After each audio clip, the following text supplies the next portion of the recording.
Hello! Today I am drawing the curtain back and explaining or describing most of my typical writing process, right? I have been publishing books. Back in my office. I've been publishing books for the last 4 years. Well, 4 years in October. I have 6 of them out, and one of them I'm working on bringing out this year. Fingers crossed that that's going to happen. I'm still waiting on feedback because one of my people who gives feedback has had to put a delay on it for a variety of life and personal reasons. So I wanted to draw, but that means I've written and published 6 books. I've written 6 books to publication standard, right? And so therefore, it's not just a fluke of one book anymore, right? Like, I didn't want to I didn't want to talk about my writing process when I just brought out one book, because it's like, maybe this is a fluke. Can I replicate the process? So on and so forth. And I didn't want to do it when I just brought out 2 books because the second book took me such a long time to write. And I didn't want to talk about it when I just brought out 3 books because I didn't have any time. And I didn't want to talk about it when I brought out 4 books because didn't have any time. But because I spent all of 2024 just working on whatever book I felt like, because what is a publishing plan, and also because I had a publishing plan for my pirate books, I have really got familiar now with my writing process because of having done 6 books, but also because of last year and getting to just work on whatever I wanted whenever I wanted. It's given me a real clear view of how I write books. And I'm in a lot of writing circles, and I don't know anybody else who does it like me. So kind of drawing back the curtain, both from if you're a reader and you're interested in how people write books, this is my personal process, and also if you're a writer and you think you're doing it like wrong or weird, welcome to my world. I have myself some little notey notes. It's only 1 sticky note's worth of notes, so hopefully I won't get too distracted or confused. Although again, I am in here. I don't know if I've said this yet. I'm in here with Achilles, my newest cat. I just talked about him on Instagram. Not Monday gone, the Monday before. It was when I announced him, but he's been here for a while, causing chaos because he's a kitten and they do that. So, you know, hopefully he won't be too distracting. Anyway, my writing process, and I've entitled this video also known as I edit as I go, and that works for me. So one of the big pieces of advice that you will inevitably hear if you spend any time with writers is don't edit as you go. And there's a lot of reasons given for this piece of advice, right? There are so many reasons given. There's you'll never make any progress, you'll never get further than you ever have because you'll just be editing the same bit over and over again. Your beginnings will be a lot more edited than your endings.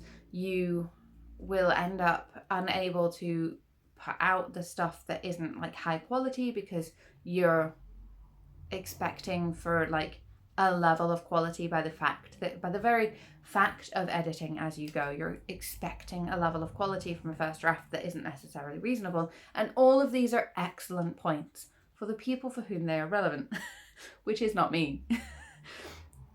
But Will, how can you edit as you go and be okay with it? Well, we'll get to that in a minute. The other things I don't do that I highly recommend is I don't outline. I've talked about that before. Sometimes I do a macroscope, not every time, sometimes.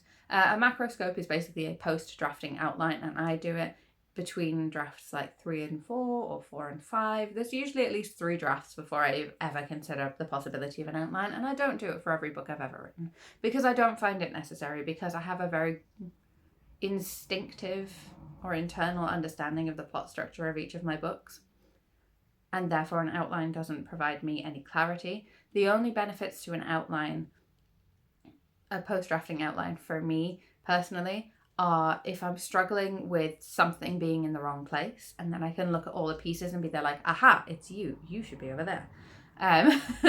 And or if I am trying to replicate something I've done before, so like if I'm writing the second book in a series and I'm trying to make it look a lot like the first book in the series, it can be beneficial to outline.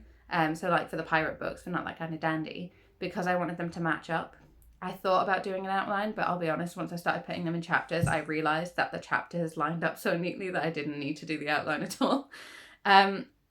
Or the third thing that I might use an outline for is as a timeline, which is not really the same thing as an outline. It is a timeline, but I know that some people consider a timeline to be an outline, so I thought I'd throw it out there. The other thing I don't do is plan. I don't have a plan. I don't know what the ending is when I start the book, ever, pretty much. Yeah, that doesn't happen. I mean, sometimes I'll have an idea of like there'll be a big fight, or it's gonna be a different kind of showdown. Like, what is the thematic climactic moment? Oh, there's Achilles. Sometimes I'll have an idea of that. Other times I won't. Other times I'll have no idea. Most of the time I have no idea. And I have no romanticization of my process, which, again, doesn't work for everyone. Some people really need to romanticize the process of writing. Sorry, Achilles. Oh, he's funny. Anyway, some people really need to romanticize the process of writing, and that's completely normal and completely fair and completely fine. But me, I kind of view writing as, I don't know, it's hard to explain because it's that thing of like, it's not like I'm not enjoying myself. I don't want to give the impression that I'm not having a good time, because I'm having such a good time with this. But it's in that way that you can have a good time doing something that's difficult. Like, I'm not here thinking I'm the best author in the world. I'm also not here thinking I'm the best author in the world because I can do no outline, because I can just sit down and the words flow out of me or whatever. Like, that's not the situation I'm trying to present, you know? And I don't, no, thank you. I don't do an outline. I don't, and often the words do just, you know, I don't know why that was a sound effect, or but it was. Hello. Hi, Chili. Hello. Thank you. So the final big piece of advice point, or the only piece of advice I really intend to give in this video, is that the best way to write a book, I'm firmly of the opinion that the best way to write a book is the way that gets you a book with the least amount of pain to you as the author. Which is why I ended up making that whole video about why authors torture themselves, because for some people, pain is part of the process, I suppose. I don't understand that. I don't think I'll ever understand that. I know I just said that it's hard work, but hard work is not the same as pain, you know? Like,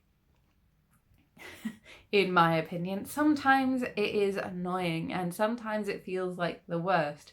But the vast majority of the time that I am writing books or stories, I'm having a good time. And like I said, I'm not trying to romanticize the process here. I'm just trying to be like open and honest about it. Most of the time, if I'm writing a book, I'm enjoying writing a book. Why am I enjoying writing a book? Because if I wasn't enjoying it, I wouldn't be writing books, right? I spent a lot of time doing terrible jobs that I didn't like to be able to do this now. And if I didn't like this, I wouldn't keep doing it. You know, I'm not the kind of person who's here like, I have a story to tell, a specific story to tell that has a specific meaning, and that's why I write books. I'm here like, I love the process of writing books. I have a gazillion story ideas. These two things have coincided so neatly into allowing me a publishing career. And that's just how it is.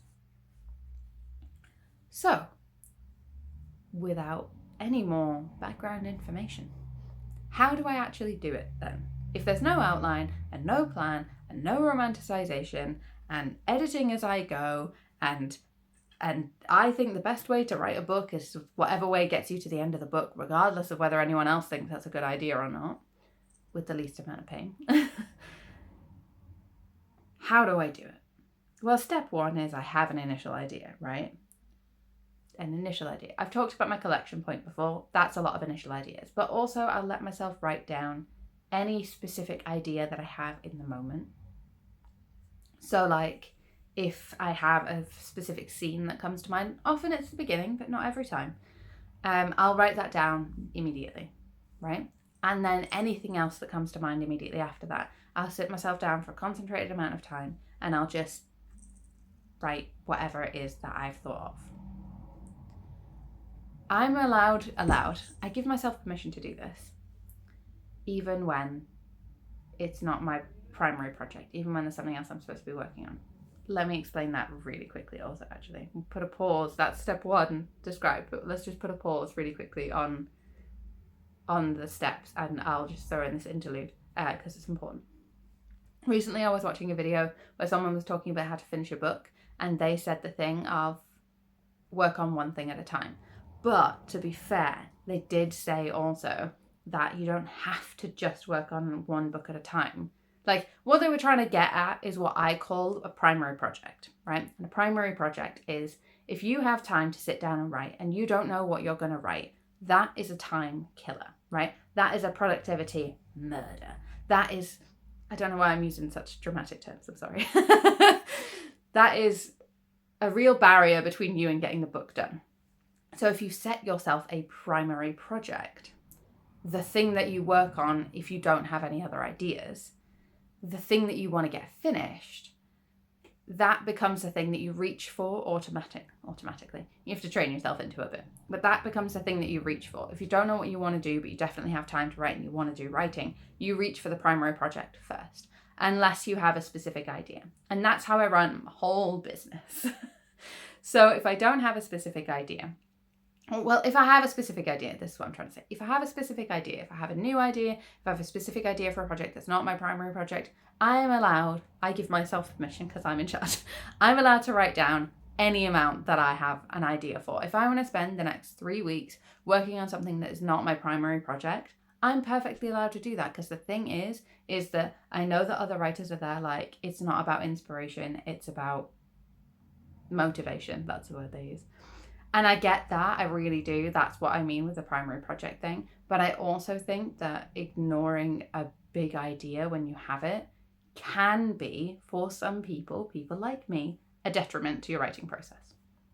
For me, it's a detriment to my writing process not to write down the thing as immediately as possible, because inevitably I'll forget, or I'll think I've written it down somewhere and then I'll spend a lot of time looking for it. Or I will get to a point where I'm finally able to write that thing down and I won't be able to remember what it was.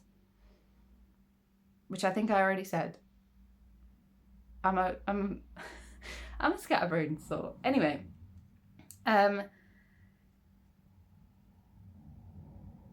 So the initial idea phase, stage 1, is the most sort of mythological author moment I have.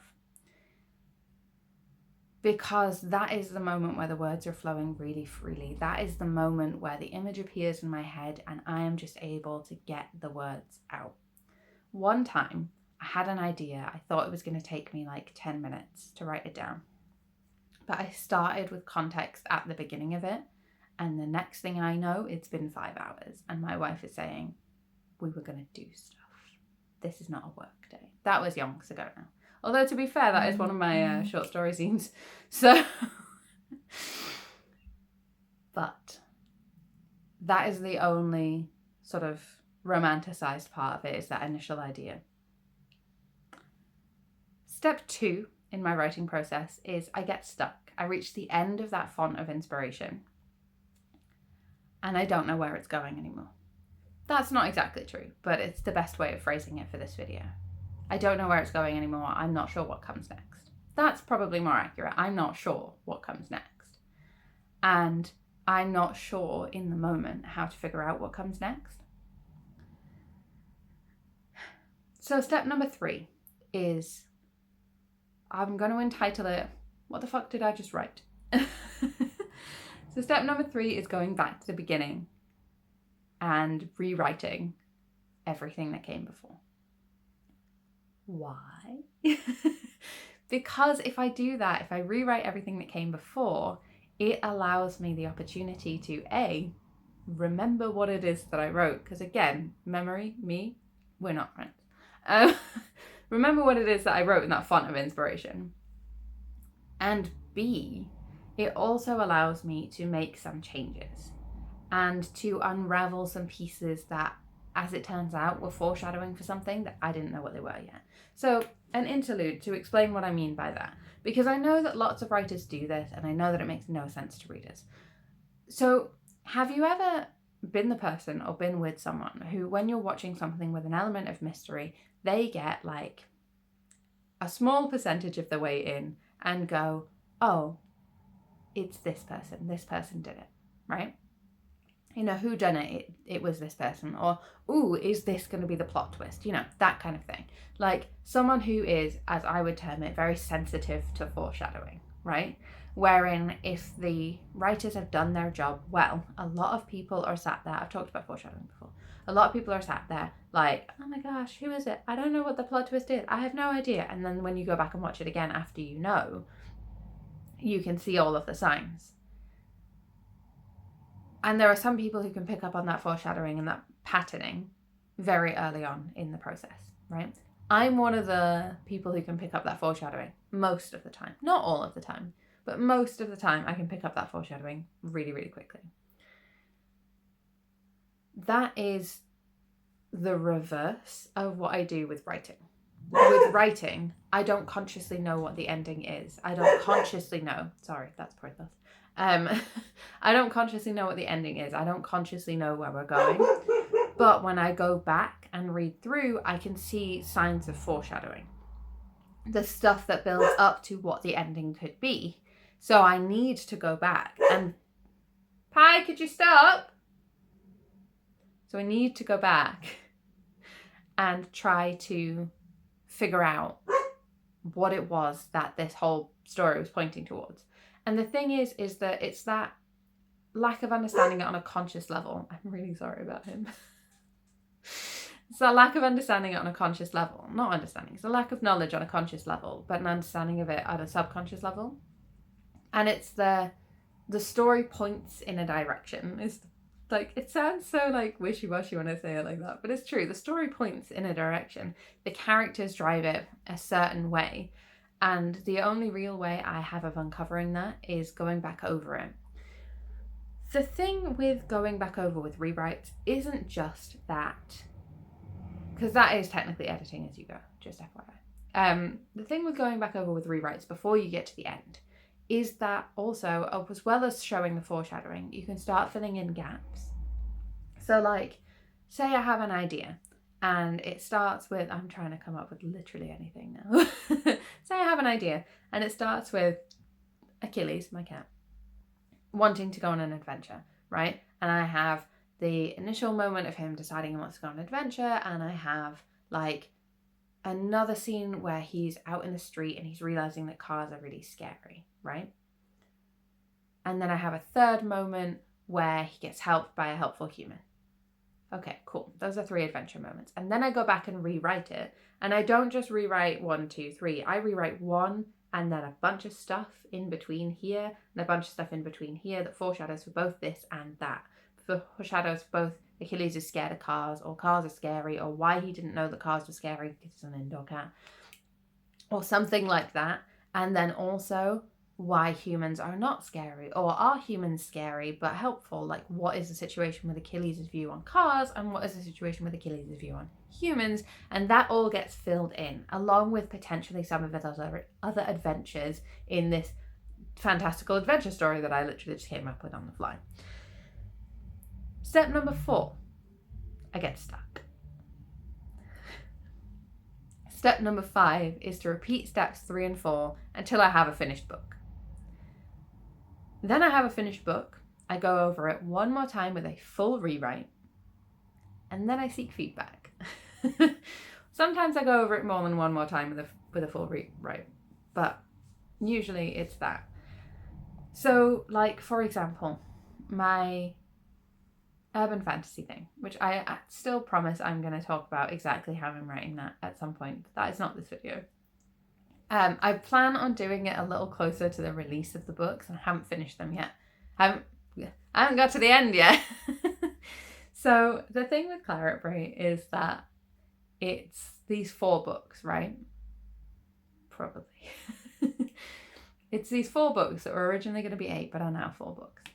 And the thing with Claretbury is that Claretbury Chronicles, I have short stories on nopuddles.wordpress.com. The links are in the description box below. Right, just like and subscribe buttons if you feel like sticking around. If you want to read some of the context of what is Claretbury Chronicles, what am I talking about? But Claretbury Chronicles is an urban fantasy thing, and it's these 4 books that are really closely interwoven with the same like overarching enemy for all of them and all that jazz. It's one of those types, and I have done this writing process: start, stuck, restart, stuck, restart, stuck, through books 1, 2, and 3, and now starting on 4. Well, starting on 4. Got to a certain point of 4, and for the most part, what's happened is I've done each book kind of individually. I did book 1, and then start, stop, stop, restart, stuck, restart, stuck. Then I did book number 2, restart, stuck, restart, so on and so forth. Book number 3, and now I'm on book number 4. And because it's the end of the series, I am a lot more stuck in the same way that I get at the end of my regular books, right? Each individual book, I get stuck at the ending because I don't know what it is yet. And don't tip that over, thank you. My gosh. And the thing is that now I'm looking at this 4th book and I'm thinking, if I want to figure this out, do I have to restart everything? Do I have to rewrite books 1 through 3 to figure out what's happening in book 4? And as far as I can tell, the answer is yes.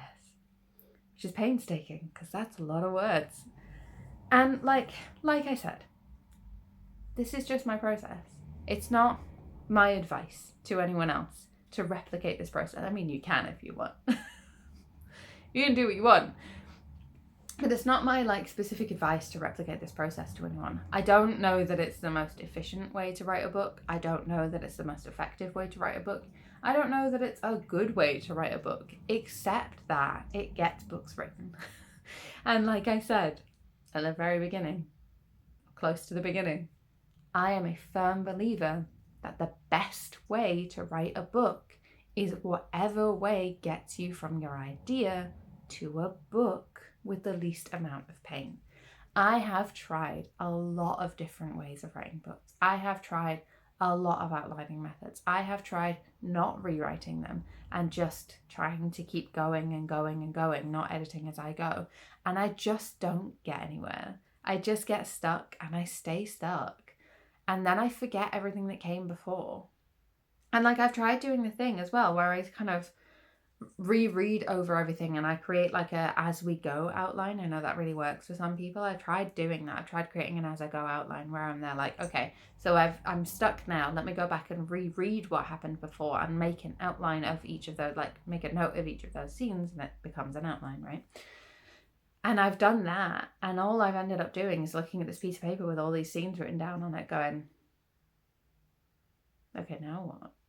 Whereas with this rewriting process, I make progress and I add scenes and words pretty much every time. And the thing is if I stop adding scenes and words to it, it either means I don't have any more to add to this right now, I need to take a break from it, which is a reasonable thing, or it means that it's finished.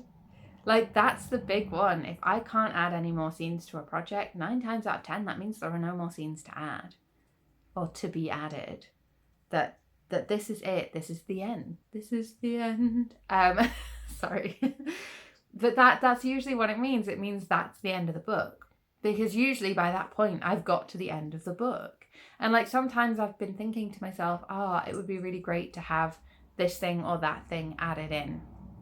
I would really have loved to have this extra scene. But when I try to write it, it just doesn't happen.